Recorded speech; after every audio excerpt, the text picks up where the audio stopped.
तसं तिने कष्ट करून आम्हा सर्व भावंडाला इथपर्यंत आणलेलं आहे. त्याच्यामुळं आईसारखं दैवत आणि आता वडील, तर ही दोन्ही विद्यापीठं माझ्यासाठी महत्वाची आहेत. आजीमध्ये मी माझा बाप पाहत होतो, पण आता तो पण धागा माझा निखळून पडलेला आहे.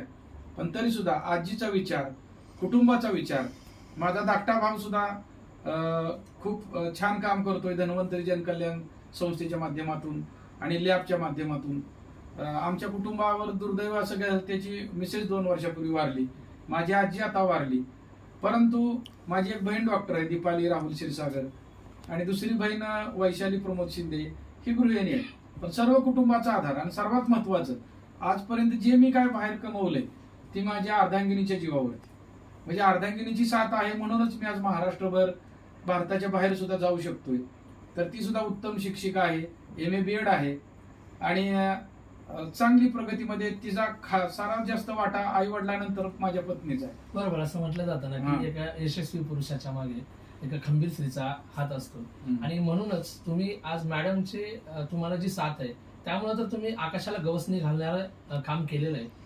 खूप छान तुम्ही बोलताय, त्याचा खूप आनंद होतो. त्याचबरोबर आमचा मोठा मुलगा जो आहे माझा, तो आता BENTC ला 3rd इयरला आहे, तो पण हुशार आहे.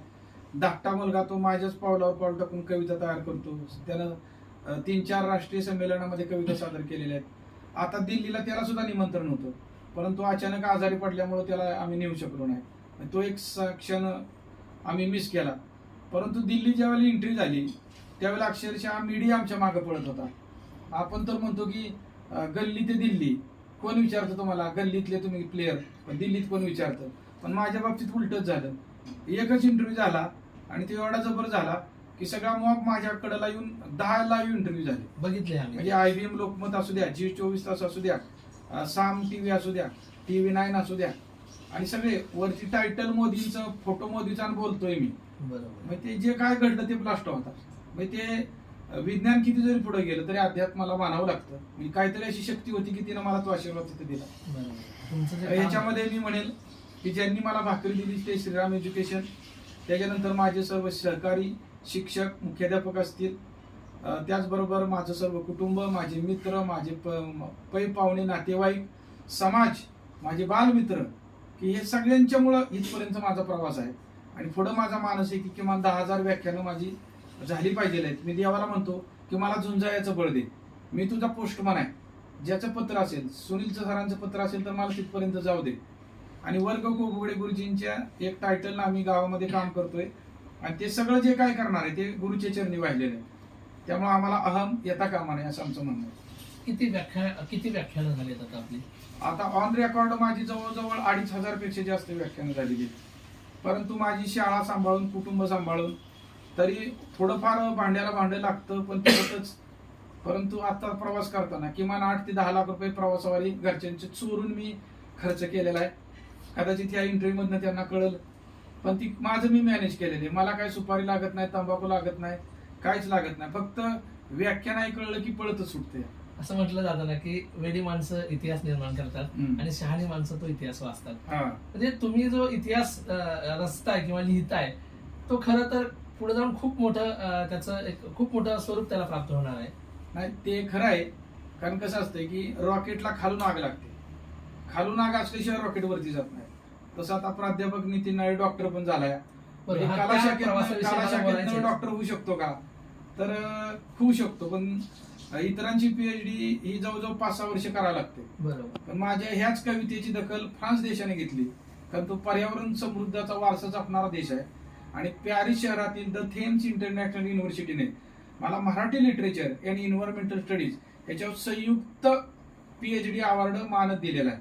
तो प्रोग्राम सुद्धा 23 फेब्रुवारीला 25ला गोव्यामध्ये झालेला आहे. तो सुद्धा घेऊन तो सन्मान या ठिकाणी आपल्याला दिसतोय. हो, बरोबर. तेच मला त्याच प्रवास विषयात विचारायचं होतं की मानद डॉक्टरेट ही जी मानाची पदवी आहे, कारण PhD करण्यासाठी 5-6 वर्ष लागतात, परंतु तुम्हाला तुमचा सन्मान किंवा तुमचं जे पर्यावरणाविषयी जे काम आहे त्या कामाला जाणून थेम्स युनिव्हर्सिटीने तुमचा जो डॉक्टरेट म्हणून एक सन्मान केलेला आहे, त्या सन्मानाविषयी आपणास काय वाटतं? म्हणजे ज्या वेळेला ही कविता लिहिली त्यावेळेला मला माहित नव्हतं, फक्त माहित होतं की काहीतरी चांगलं घडणार आहे. किमान 850 वेळेपेक्षा जास्त सुनील सर ही कविता व्यासपीठावर सादर झालेली आहे. आता सासवडच्या मराठी शाळेची मुलं, तर आता माझे सहकारी मित्र इथे बसलेले आहेत, पिसाळ सर आहेत, माझा विद्यार्थी शूटिंग करतोय, तर ती मुलं अक्षरशः माझे पाय धरतात, गुरुजी गाणं म्हणा, गुरुजी गाणं म्हणा. एक एक वर्ग येणार शेपरी, पण मला पाय धरणार आणि गाणं म्हणा. आणि एका गाण्यावर जमत नाही, एक झालं की दुसरं म्हणा, माईचं झालं की बापाचं म्हणा, बापाचं झालं की पर्यावरणाचं म्हणा, परत तिसरं म्हणा. तर असं करता करता करता म्हणजे ती एवढ्या वेळेस सादर झालं की मग मला विशेष वाटायचं हे गाणं अजून का सादर होते. म्हणजे काहीतरी हे म्हणजे पुत्र व्हावा ऐसा गुंडा की त्याचा तिन्ही लोकी झाला. एकाच कवितेनं नितीन नाळेला घडवलं, पर्यावरणीय फटका. आणि तीच कविता तिथपर्यंत जाऊन पोहोचली आणि त्यांनी मला मानद डॉक्टरेट दिली. म्हणजे माय मराठीचा प्रचार प्रसार केला व्याख्यानातून तिनं. आणि निसर्ग जगला तरच आपण जगणार आहे. म्हणून इथून पुढे संदेश आहे की करा निसर्गाचं रक्षण तरच होईल सुसंरक्षण. आणि म्हणून ते पुस्तक मी लिहायला घेतले त्या कवितेवरती. 400 पानांचं पुस्तक मराठी, हिंदी आणि इंग्रजी तिन्ही भाषेमधून एकाच वेळेला प्रकाशित होणार आहे. तर ते पण झुंजायचं बळ मला निसर्ग आणि तुम्हा सर्वांच्या आशीर्वादातून मिळणार आहे, मिळालेला आहे. असा हा माझा प्रवास आता सुरू आहे. खूप छान वाटलं सर तुम्हाला भेटून. आणि आता शेवटी एवढंच की आता पुढचा मनोदय तुमचा काय आहे. म्हणजे आज आपण पर्यावरणाविषयी आणि साहित्याविषयी खूप मोठं काम करत आहात. यामध्ये आपल्याला अजून किती काम करायचं आहे? नाही, काम तर आज मी म्हणतो आता कीच माझी बाउंड्री तयार झाली आहे. म्हणजे माझा पाया आयुष्याचा रचायला 24 वर्षे लागली, तर ती इमारत किती मोठी असणार आहे.